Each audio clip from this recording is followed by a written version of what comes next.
à toutes et à tous, bienvenue à Libre Ensemble, votre rendez-vous de la laïcité au sein du magazine En quête de sens. La laïcité, comment la définir? Quels sont ses rapports avec les religions, avec les droits de l'homme? Qui sont ses vrais ennemis? Ces questions, Jean Cornille les pose à tous les philosophes, écrivains, journalistes qu'il rencontre pour vous depuis plusieurs années. Leurs réponses compilées dans ce reportage du Centre laïque de l'audiovisuel sont riches et multiples. Et vous le verrez, même si certains, comme Stéphane Hessel et Bernard Maris, nous ont quittés depuis, leurs paroles restent d'actualité.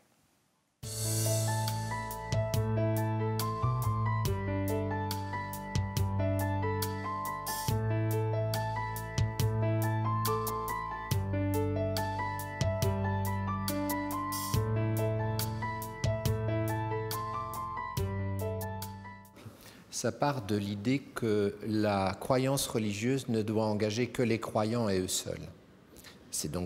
La laïcité n'est donc pas anti-religieuse. On pourrait la définir comme un idéal d'union de tous les êtres humains sur la base de 3 principes indissociables. La liberté de conscience, qui signifie que les êtres humains doivent être libres de croire en Dieu ou de croire dans d'autres choses ou de ne croire en rien du tout. L'égalité de traitement de tous les citoyens par la puissance publique, quelle que soit leur conviction spirituelle, qui interdit à la puissance publique de privilégier la religion, mais de privilégier aussi l'athéisme.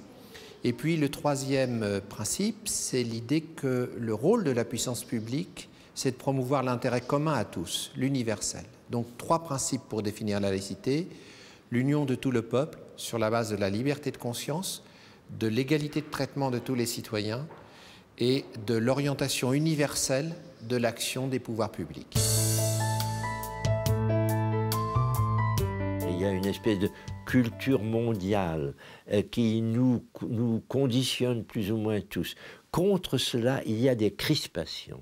Et les pires crispations identitaires sont les crispations religieuses. On sent que des gens qui ne sont pas à l'aise dans cette nouvelle culture, cette nouvelle économie globale, vont se raccrocher à l'islam, par exemple, pour dire nous avons notre propre crispation à maintenir, à la religion juive. Nous sommes des juifs, nous voulons rester des juifs, nous sommes des protestants.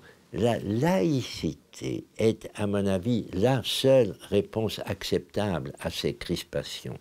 Les États démocratiques ont un devoir, c'est de respecter toutes les religions, mais de ne laisser à aucune d'entre elles la possibilité de devenir dominante ou oppressive sur le territoire d'un pays.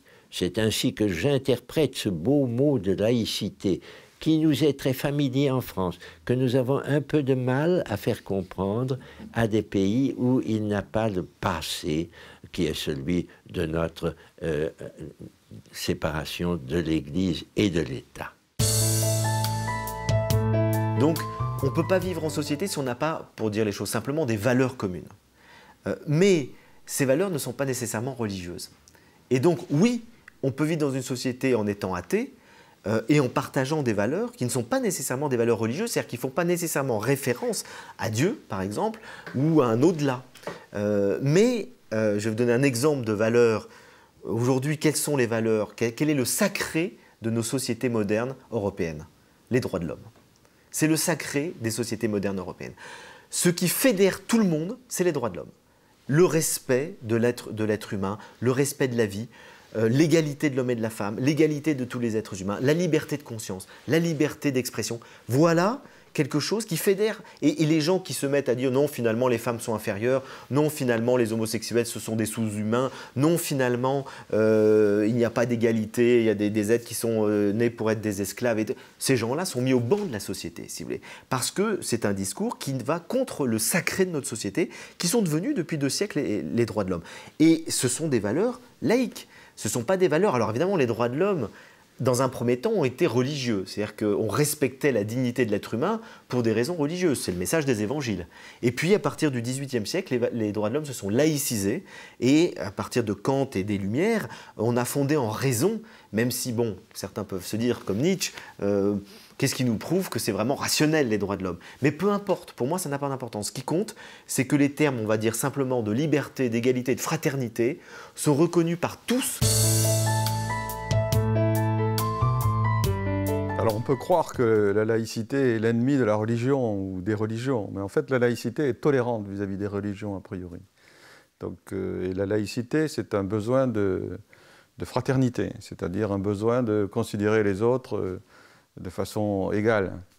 Et malheureusement, la crise économique, le développement des inégalités, la hiérarchisation des revenus font que ce sentiment de fraternité et d'égalité se délite dans la société. Ce qui fait que l'ennemi de la laïcité, à mon avis, c'est pas tellement le religieux en ce moment, puisque les religions, surtout en France, depuis la loi de 1905, ont toujours fait bon ménage avec l'esprit laïque français.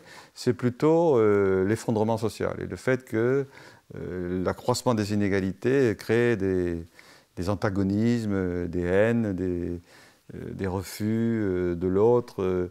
Tout ça qui peut se traduire d'ailleurs aussi par un retour vers le religieux extrémiste, hein, c'est possible. Mais ce n'est pas a priori la religion qui est l'ennemi de la laïcité. Le problème n'est pas dans la différence des convictions spirituelles. Il est dans le fait qu'une conviction spirituelle prétende dicter la loi commune à tous. C'est ça le problème. Et c'est ça que la laïcité combat, qu'elle ne veut pas. La laïcité n'a pas à dire, si vous voulez, que telle vision du monde est mauvaise ou bonne. Je veux dire que, aux croyants, la liberté de penser que le sens est dans l'au-delà, aux humanistes athées, la liberté de penser que le sens est ici-bas. C'est pas ça le problème. Le problème, c'est quand, par exemple, en Pologne catholique, on interdit l'interruption volontaire de grossesse, ou que, effectivement, les femmes jouissent de moins de droits que les hommes, par exemple, dans les pays qui sont sous la tutelle de l'islamisme politique. Alors là, il y a un vrai problème, parce que une conviction religieuse ne se contente plus d'engager librement ceux qui croient, elle devient une norme implacablement appliquée à une société. Et c'est ça qui ne va pas, parce que d'abord c'est liberticide, on impose une conception de la vie jugée bonne, et ceux qui n'ont pas cette conception sont stigmatisés. Si vous voulez, il y a des gens qui, au nom d'une laïcité dite ouverte et positive, en fait défendent la tolérance de l'intégrisme, le fait que la liberté religieuse dépasse toutes les autres libertés et même les devoirs communs. C'est une vision très anglo-saxonne de la laïcité où, par exemple, on l'a vu souvent au Canada, on finit par accepter que des groupes religieux obtiennent des dérogations à la loi commune. Donc pour moi, ça, c'est une trahison du vivre ensemble, de l'égalité.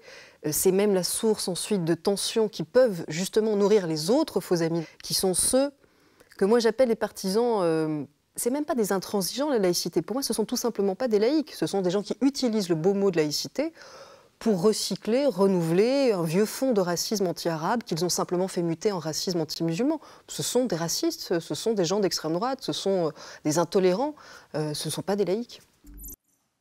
C'est sur ces mots de Caroline Fourès que nous vous laissons à votre réflexion. Vous retrouverez très bientôt un nouvel entretien de Jean Cornille. Son invité sera le philosophe français d'origine bulgare, Tzvetan Todorov. À très bientôt pour un nouveau numéro de Libre Ensemble, votre rendez-vous de la laïcité.